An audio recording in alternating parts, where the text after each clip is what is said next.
तसव्वुर करें, एक चांदी का पहाड़ आसमान में तैरता हुआ, 2 फुटबॉल के मैदानों से भी लंबा। इसके अंदर 50 लाख मुकाब फुट आतिशगीर हाइड्रोजन गैस 4 अक्टूबर 1930 की रात R101 एक तूफान में फंसा हुआ था। ये सिर्फ एक इंजीनियरिंग का शाहकार नहीं था, ये उड़ता हुआ बारूद का ढेर था। और फिर एक लम्हे में मुस्तकबिल का ख्वाब भड़कते शोलों में तब्दील हो गया। ये है R101 की कहानी, वो आग जिसने हवाई जहाजों का दौर हमेशा के लिए खत्म कर दिया। पहली जंग अजीम के बाद बरतानिया ने एक ख्वाब देखा, एक शाही हवाई सल्तनत, लंदन से दिल्ली, दिल्ली से ऑस्ट्रेलिया, बगैर रुके, शान और शौकत के साथ। बरतानवी इंपीरियल एयरशिप स्कीम का ऐलान हुआ और उस मंसूबे का सबसे बड़ा हामी था लॉर्ड थॉमसन, वजीरे हवाबाजी। एक आदमी जिसे सियासत से ज्यादा मोहब्बत थी, फिजिक्स से नहीं। R101 कार्डिंगटन, इंग्लैंड में तामीर हुआ, 777 फुट लंबा, अपने दौर का सबसे बड़ा हवाई जहाज। लेकिन उसकी शान के पीछे एक खतरनाक राज छुपा था। 50 लाख मुकाब फुट हाइड्रोजन, हवा से हल्की लेकिन आग की एक चिंगारी पर फट जाने वाली। इंजीनियर जानते थे ये खतरा है, लेकिन सियासतदानों को सिर्फ जल्द परवाज चाहिए थी। एक बड़ा मसला सामने आया, जहाज बहुत भारी था, उड़ने की ताकत कम। हल, जहाज को दरमियान से काटकर एक इजाफी हिस्सा लगा दिया गया, लेकिन उस जोड़ ने जहाज की रीढ़ की हड्डी कमजोर कर दी।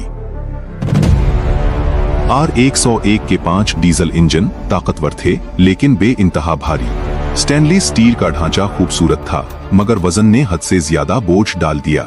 जहाज जमीन से मुश्किल से उठता था। गैस की थैलियां जो जहाज को उड़ाए रखती थीं, अंदरूनी ढांचे से रगड़ खाकर आहिस्ता आहिस्ता फटती जा रही थीं। हाइड्रोजन खामोशी से रस रही थी और कोई नहीं देख रहा था। इंजीनियरों ने खबरदार किया, जहाज तैयार नहीं, मजीद टेस्टिंग चाहिए। लेकिन लॉर्ड थॉमसन का इंपीरियल कॉन्फ्रेंस में जाने का शेड्यूल तय था। सियासी इज्जत दांव पर थी, इंजीनियरिंग बाद में देखी जाएगी। 4 अक्टूबर 1930 R101 हिंदुस्तान के सफर पर रवाना हुआ।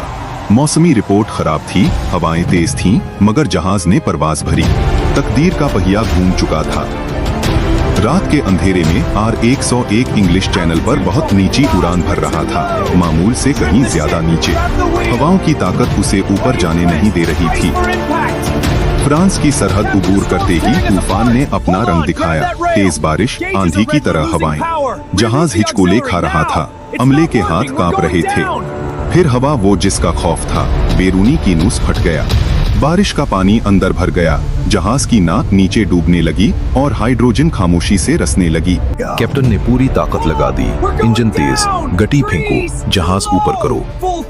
लेकिन R101 ने नहीं माना, वो बेवे की पहाड़ियों की झुकता चुकता चला जा रहा था। रात के 2:09 पर R101 ने बेवे, फ्रांस के करीब जमीन को छुआ। एक धीमी टक्कर और फिर हाइड्रोजन भड़क उठी। एक लम्हे में रात दिन बन गई।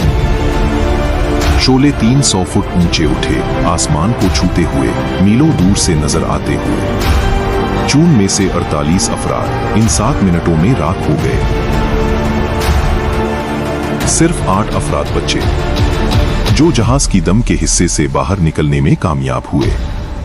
उनके बदन झुलसे हुए थे, आंखों में वो मंजर था जो वो कभी नहीं भूल सकते थे। लॉर्ड थॉमसन खुद भी उस आग में जल गए, वही आदमी जिसने उस परवाज का हुक्म दिया था।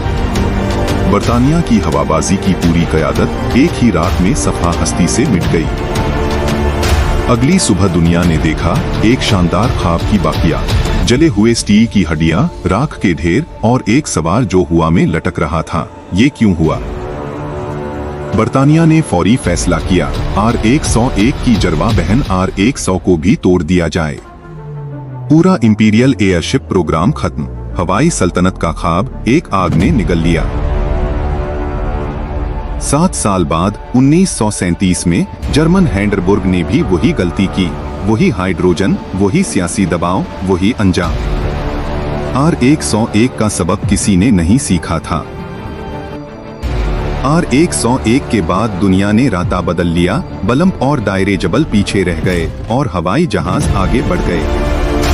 एक तबाही ने जदीद हवाबाजी का नक्शा हमेशा के लिए बदल दिया।